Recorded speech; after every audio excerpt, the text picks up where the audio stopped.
Good day. My name is Chanel Mays Ortiga, and I'm going to report about the models of memory.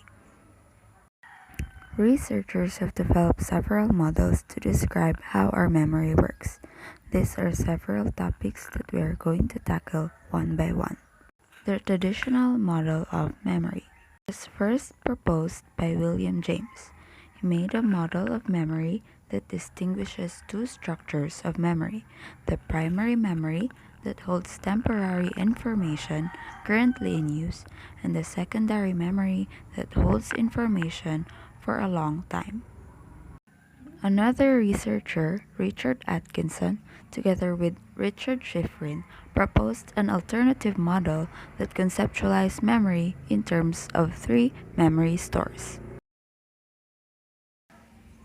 A sensory store is capable of storing relatively limited amounts of information for very brief periods. It is also the initial repository of much information that eventually enters the short and long-term stores. The iconic store is a discrete visual sensory register that holds information for very short periods. This store holds visual information for very short periods. In the normal course of events, this information may be transferred to another store or it may be erased. The next one is the short-term store. It is capable of storing information for somewhat longer periods but of relatively limited capacity. It also holds memories for a few seconds and occasionally up to a couple of minutes. It also has some control processes available that regulate the flow of information to and from the long-term store where we may hold information for longer periods. Lastly, the long-term store, which is a large capacity and is capable of storing information for very long periods, perhaps even indefinitely. Here, we keep memories that stay with us over long periods, perhaps indefinitely. We hold in it information we need to get us by in our day-to-day lives, people's names, where we keep things, how we schedule ourselves on different days, and so on. In terms of its capacity, it is something that we do not know, nor do we know how we would find out. The term permastore refers to the very long-term storage of information such as knowledge of a foreign language and of mathematics. The levels of processing model. The emphasis in this model is on processing as the key to storage. The level at which information is stored will depend in large part on how it is encoded. Moreover, the deeper the level of processing, the higher in general is the probability that an item may be retrieved.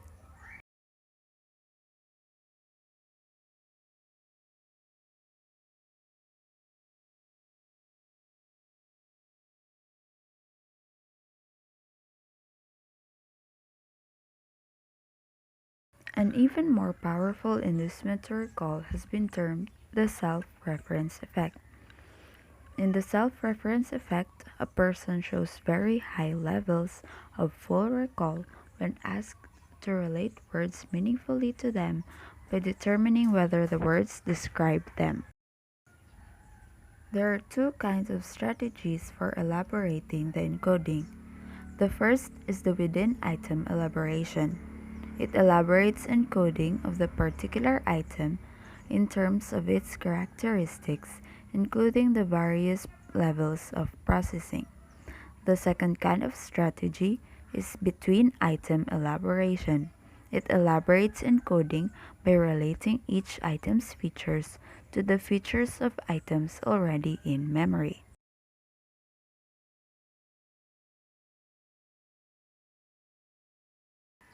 Working memory holds only the most recently activated or conscious portion of long-term memory, and it moves these activated elements into and out of brief temporary memory storage. Working memory comprises 5 elements.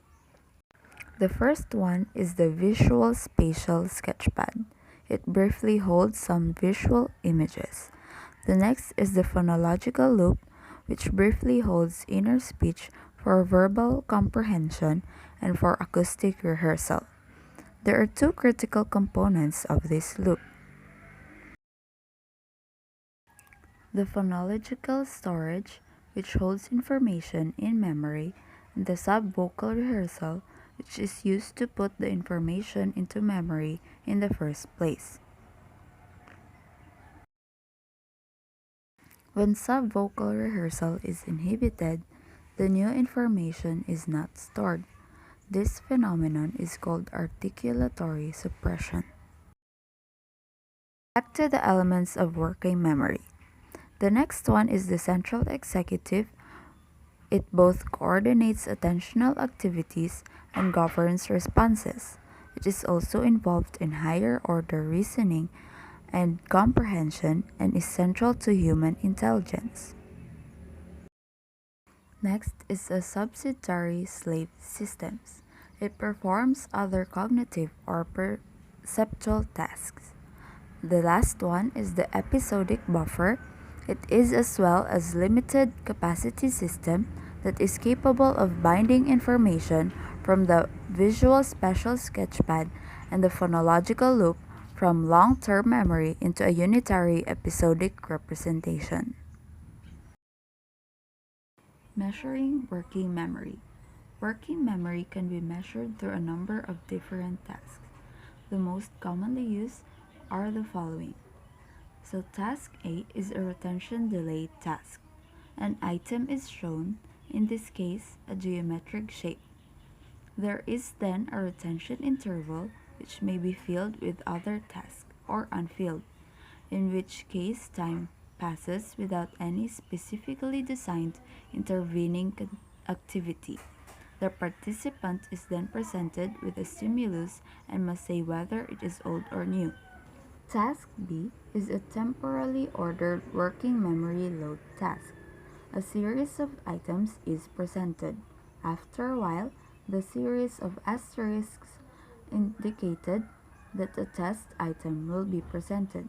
The test item is presented and the participant must say whether the item is old or new.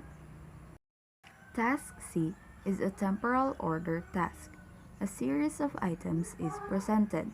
Then, the asterisk indicated a test item will be given. The test item shows two previously presented items, 3 and 7. The participant must indicate which of the two numbers, 3 or 7, appeared more recently. Task D is an N-back task. Stimuli are presented. At specified points, one is asked to repeat the stimulus that occurred N presentations back. For example, one might be asked to repeat the digit that occurred 1 back or just before, or one might be asked to repeat the digit that occurred 2 back. Task E is a temporally ordered working memory load task. It can also be referred to simply as digit span task. One is presented with a series of stimuli. After they are presented, one repeats them back in order they were presented. A variant of this task has the participant repeat them back in the order opposite to that in which they were presented, from the end to the beginning. Finally, task F is a temporally ordered working memory load task. One is given a series of simple arithmetic problems. For each problem, one indicates whether the sum or difference is correct. At the end, one repeats the results of the arithmetic problems in their correct order. Intelligence and working memory. Recent work suggests that a critical component of intelligence may be working memory. There are indications that a measure of working memory can provide almost perfect prediction of scores on tests of general ability. Thus, it appears that the ability to store and manipulate information in working memory may be an important aspect of intelligence. Multiple memory systems. The working memory model is consistent with the notion that multiple systems may be involved in the storage and retrieval of information. Endel Tulving proposed a distinction between two kinds of explicit memory. The first is the semantic memory, which stores general knowledge. It is our memory for facts that are not unique to us and that are not recalled in any particular temporal context. The second one is the episodic memory that stores personally experienced events or episodes. Tulving and other researchers provide support for the distinction between semantic and episodic memory. It is based on both cognitive research and neurological investigation. However, it is not clear that semantic and episodic memories are two distinct systems. Some neurological evidence suggests that these two types of memory are separate, however. Through neuropsychological methods, investigators found dissociations, which means that separate and distinct areas seem to be involved in semantic versus episodic memory retrieval.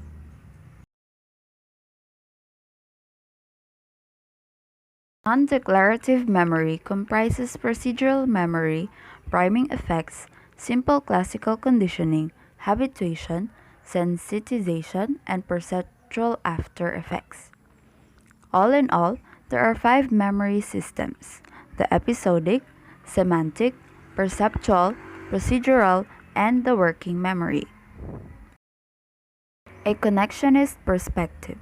A connectionist network consists of many different nodes. Unlike in semantic networks, it is not a single node that has a specific meaning, but rather the knowledge is presented in a combination of differently active nodes.